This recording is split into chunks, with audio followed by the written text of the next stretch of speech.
மக்களுக்கு நல்லது பண்றதுக்கு அரசியலுக்கு வாங்கடா, கொள்ளை அடிக்கிறது கொலை பண்றதுக்கு கூட அரசியலுக்கு. மதுரையிலேருந்து வரும்போது அந்த விபத்து நடந்து மிகப்பெரிய ஒரு கார் விபத்து தான். அந்த கார் விபத்தில் மிகப்பெரிய அளவில் வந்து அவருடைய நடந்ததில் அந்த அவருடைய டிரைவர் ஓட்டி வந்த டிரைவர் இறந்து போயிட்டார். அந்த அளவுக்கு ஒரு பெரிய ஆக்சிடென்ட். இவருக்கு வந்து கால் பாதிப்பு இப்போ வரைக்கும் இருக்கு.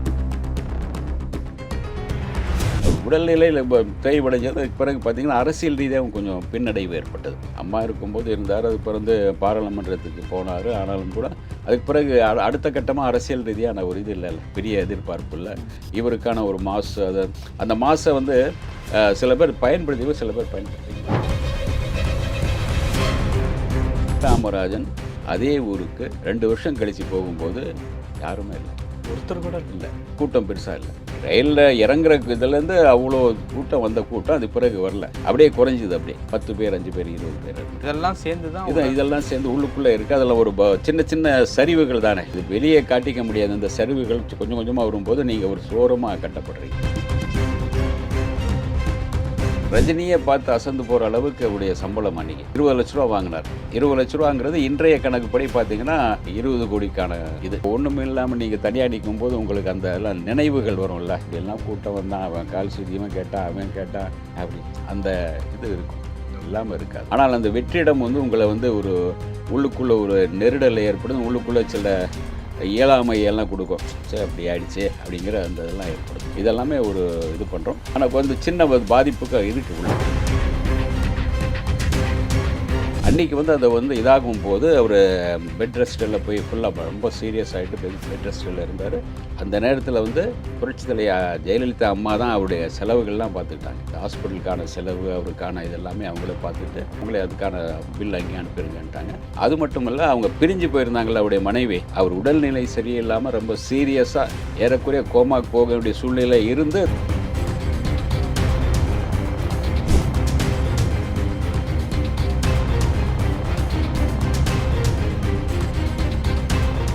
ரியல் ஒன் உறவுகளே, நடுநிலையோடு பொறுப்புடன் செய்திகளை வழங்கி பல லட்சக்கணக்கான மக்களின் நம்பிக்கையை பெற்ற நமது சேனலின் வளர்ச்சிக்கு உங்கள் ஆதரவு தேவை. இந்த ஊடக பயணம் தொடர்ந்து வலுப்பெற திரையில் தெரியும் QR கோட் ஸ்கேன் செய்தோ அல்லது டிஸ்கிரிப்ஷனில் உள்ள வங்கி விவரங்கள் மூலம் உங்களால் முடிந்த அளவு சப்போர்ட் செய்யுங்கள். உங்கள் ஒவ்வொரு ஆதரவும் நமது குரலை இன்னும் பல லட்சம் பேரிடம் கொண்டு செல்ல உதவும்.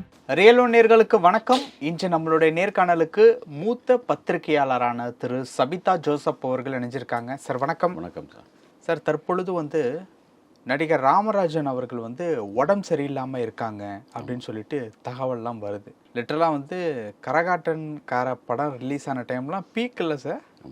இப்போ அவருடைய உடம்பு வந்து கிராமராஜன் அப்படிம்பாங்க. ராமராஜனே கிராமராஜன். கிராமராஜன் அதாவது கிராமங்கள் தோறும் ராஜ்யம் பண்ணக்கூடிய அளவுக்கு அவருக்கு வந்து அந்த செல்வாக்கு உருவானது. அது ஏன்னா 1 வருஷத்துக்கு மேலே ஓடின படம் அது. ஆமாம், 1 வருஷத்துக்கு மேலே. அதுக்கு முன்னாடி அவருடைய படங்கள் எல்லாமே இயல்பாக பார்த்தீங்கன்னா இளையராஜாவுடைய சாங்கு தான் மிகப்பெரிய ஹிட்டாக இருக்கும்.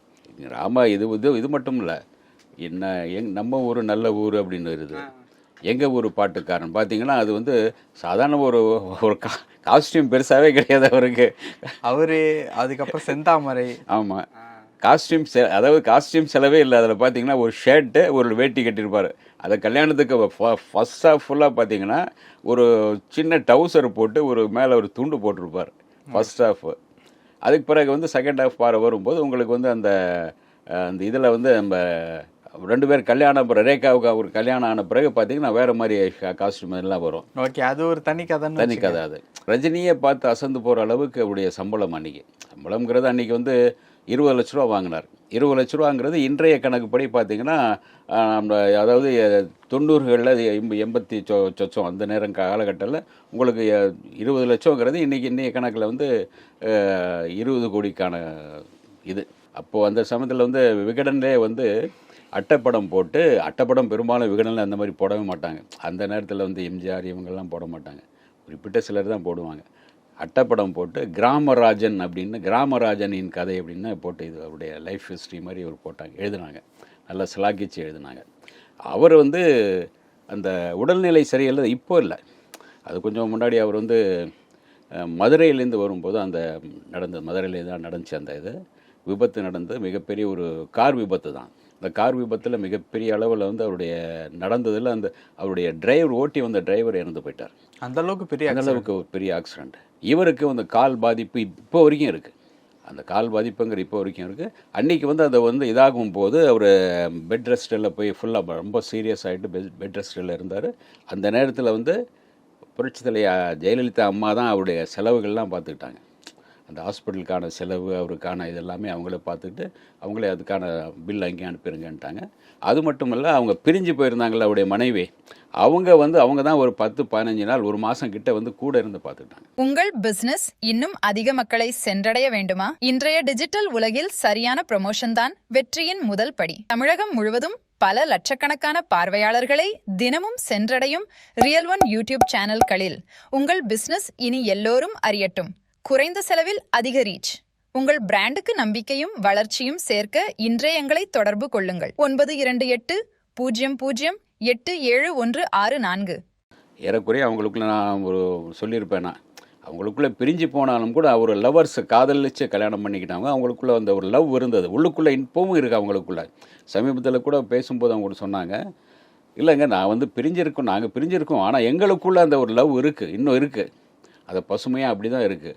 ஆனால் வெளியே இருந்து நாங்கள் வந்து இப்போ பிரிஞ்சிட்டோம், அதை பிரிஞ்ச மாதிரி தான் இருக்கோம். ஏதாச்சும் ஒரு அவசரம் தேவை அப்படின்னா நாங்கள் வந்து அவர் வந்து நின்றுடுவார்.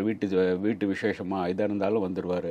நானும் அதே மாதிரி அவருடைய ஹானர் பண்ணுவேன் அப்படின்னு சொல்லுவோம். அந்தளவுக்கு அவங்களுக்கு லவ் இருந்தது. அதனால் வந்து அவர் உடல்நிலை சரியில்லாமல் ரொம்ப சீரியஸாக ஏறக்குறைய கோமாக்கு போக வேண்டிய சூழ்நிலை இருந்து தப்பிச்சு வந்தார். அவருடைய மனைவி எக்ஸ் மனைவி அவங்க வந்து நளினி அம்மா வந்து கூட இருந்து பார்த்துக்கிட்டு கண்ணும் கருத்துமாக வந்து பார்த்துக்கிட்டாங்க. அவர் 1 மாதம் வரைக்கும் கூடவே இருந்தாங்க. பிரிஞ்சிட்டாலும் கூட ஒரு மனைவி வந்து காதல் மனைவி வந்து கூட வரும்போது ஒரு எந்த ஒரு ஆளாக இருந்தாலும் உடல்நிலை பாதிப்போடு சீரியஸாக இருந்தாலும் கூட தன்னுடைய காதல் மனைவி பக்கத்தில் இருக்கும்போது அது ஒரு தெம்பு இருக்கும். பக்கத்தில் இருக்காங்க, ஒரு தெம்பு இருக்குல்ல, அந்த தெம்பில் தான் மறுபடியும் அவர் தேறி வந்தார்னு சொல்லலாம். நடக்க முடியாதா? இல்லாட்டி ரொம்ப சீரியஸாக போய் ரொம்ப இதுக்கு பிறகு ரொம்ப நடக்க முடியாமல் இருந்தது. இப்போவும் கொஞ்சம் அப்படியே தாங்கி தான் நடக்கிறார். நீங்கள் சில விழாக்களில் இப்போ பார்த்தீங்கன்னா தாங்கி நடப்பார். இல்லை பெருசாக இது ஆகாது, வேகமாக முடியும். அந்த முன்ன மாதிரி அந்த கரகாட்டக்காரெல்லாம் வேகமாக வருது போகிறதுலாம் அந்த மாதிரி இல்லை. அந்த பாதிப்பு அதை காலில் அதெல்லாம் இருக்குது. இன்னமும் இப்போவும் கொஞ்சம் தாங்கி நடக்கிறார். சில நேரங்களில் கைத்தாங்களாக வருவார். இப்போ அந்த கைத்தாங்கல் இல்லை, ஆனாலும் கொஞ்சம் மெதுவாக நடப்பார், கொஞ்சம் தாங்கி நடப்பார்.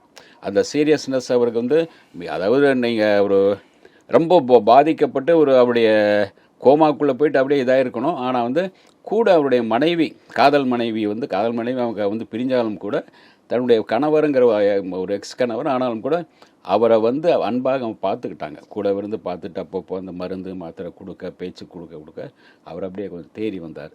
ஓகே, அதுக்காக நளினி மேடம் தான் நம்ம நன்றி சொல்லணும்.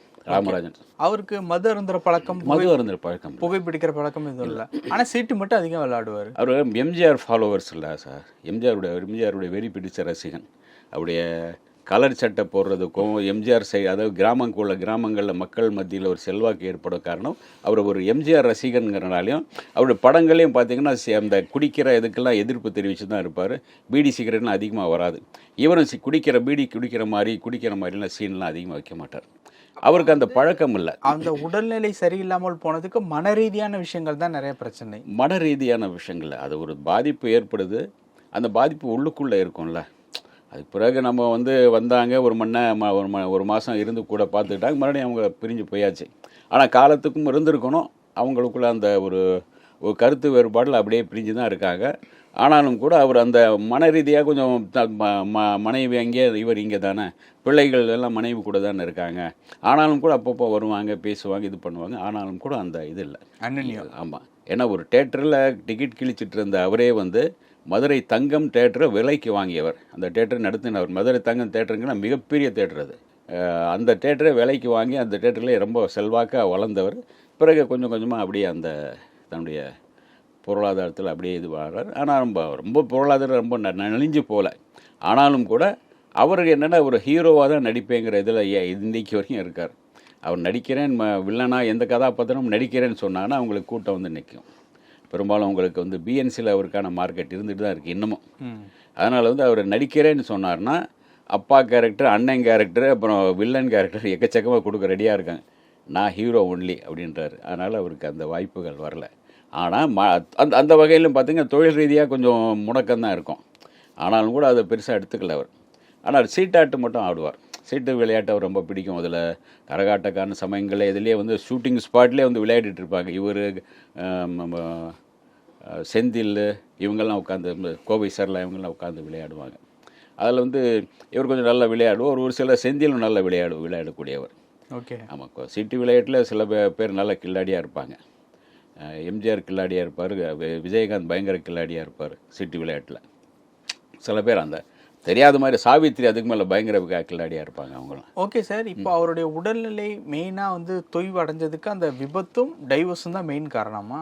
டைவர்ஸ் ஏற்கனவே முடிஞ்சிருச்சு. உடல்நிலையில் தேய்வடைஞ்சது பிறகு பார்த்திங்கன்னா அரசியல் ரீதியாக கொஞ்சம் பின்னடைவு ஏற்பட்டது. அம்மா இருக்கும்போது இருந்தார், அது பிறந்து பாராளுமன்றத்துக்கு போனார். ஆனாலும் கூட அதுக்கு பிறகு அடுத்த கட்டமாக அரசியல் ரீதியான ஒரு இது இல்லை, பெரிய எதிர்பார்ப்பு இல்லை. இவருக்கான ஒரு மாசு, அது அந்த மாசை வந்து சில பேர் பயன்படுத்திக்கோ, சில பேர் பயன்படுத்திக்க மாட்டாங்க. ஒரு முறை சொன்னேன் நினைக்கிறேன் உங்களுக்கு, மிகப்பெரிய க்ரௌடு ஒரு இடத்துல ஷூட்டிங் போகிறார், மிகப்பெரிய க்ரௌடு. இப்போ விஜய்க்கு நீங்கள் இதில் வந்த கருவில் வந்தார்னு சொன்னீங்களே, அந்த மாதிரி ஒரு க்ரௌடு வந்துச்சு. அந்த க்ரௌடெல்லாம் பார்த்துட்டு அப்படியே வந்து அவர் அப்படியே நிற்கிறார், வாயை பிளந்துருக்கார். அதை அவர் ஒன்றும் பேசலை. அன்றைக்கி அவர் செஞ்ச தப்பு அதுதான், ஒன்றுமே பேசாமல் அப்படியே சும்மா பார்த்துட்டு இருக்கிறது. அந்த க்ரௌடில் நீங்கள் உங்களை வந்து டக்குன்னு பக்குவமாக ஒரு புத்திசாலித்தனமாக உங்களுக்கு எல்லோருக்கும் நன்றி, நீங்கள் என்னை பார்க்க வந்ததுக்கு நன்றி என்று பேசி அந்த அந்த மக்களை தன்வசப்படுத்தணும். அதை வசப்படுத்தலை. அதே ராமராஜன் அதே ஊருக்கு 2 வருஷம் கழித்து போகும்போது யாருமே இல்லை, ஒருத்தர் கூட இல்லை, கூட்டம் பெருசாக இல்லை. அவர் ட்ரெயினில் இறங்குற இதுலேருந்து அவ்வளோ கூட்டம் வந்த கூட்டம் அது பிறகு வரல, அப்படியே குறைஞ்சிது. அப்படியே 10 பேர் 5 பேர் 20 பேர் அப்படி. சரி அப்படி. அதுதான் அவங்களுக்கு வந்து நீங்கள் எப்படி அவங்கள வசப்படுத்தி வச்சுருக்கீங்கிறது தான் அது ஒரு இது. ஓகே, இதெல்லாம் சேர்ந்து தான் இதெல்லாம் சேர்ந்து உள்ளுக்குள்ளே இருக்குது. அதில் ஒரு சின்ன சின்ன சரிவுகள் தானே, இது வெளியே காட்டிக்க முடியாது. இந்த சரிவுகள் கொஞ்சம் கொஞ்சமாக வரும்போது நீங்கள் ஒரு சோரமாக கட்டப்படுறீங்க. அரசியல் ரீதியாகவும் நீங்கள் ஓரமாக கட்டப்படுறீங்க. சினிமாவில் ஒரு ஹீரோக்கான வாய்ப்புகள் இல்லை. அப்படி இது ஹீரோவை நடிக்கணும், நீங்கள் தான் சொந்த படம் பண்ணணும். இன்றைக்கு கோடிகளில் செலவு பண்ணக்கூடிய அளவுக்கு வாய்ப்புகள் இல்லை. அந்த கோடிகள் செலவு பண்ணாலும் பணம் வருமாங்கிறது தெரியல. தேட்டருக்கு ஆட்கள் வர்றது இல்லை. இந்த விஷயங்கள்லாம் இருக்கும்போது அவர் வந்து அந்த சின்ன சின்ன பாதிப்புகள்லாம் இல்லை, உள்ளுக்குள்ளே ஒரு நெருடல் இல்லாமல் இருக்காது. முன்ன மாதிரி நம்ம வந்து ராஜாவாக நீங்கள் திருமண பக்கம்லாம் அவருடைய பேச்சு தான் நினச்சேன். ராமராஜன் திருமண பக்கம்லாம் அவர் அந்த பேச்சு இருந்து சினிமா ஃபீல்டுக்குள்ளே அவரை போட்டி எல்லாம் இது பண்ணியிருக்காங்க. அவர் போட்டு அவருடைய கால் ஷீட்டுக்காக பின்னாடி வந்து சுற்றிட்டுருக்காங்க. இப்போ ஒன்றுமே இல்லாமல் நீங்கள் தனியாக நிற்கும்போது உங்களுக்கு அந்த எல்லாம் நினைவுகள் வரும்ல.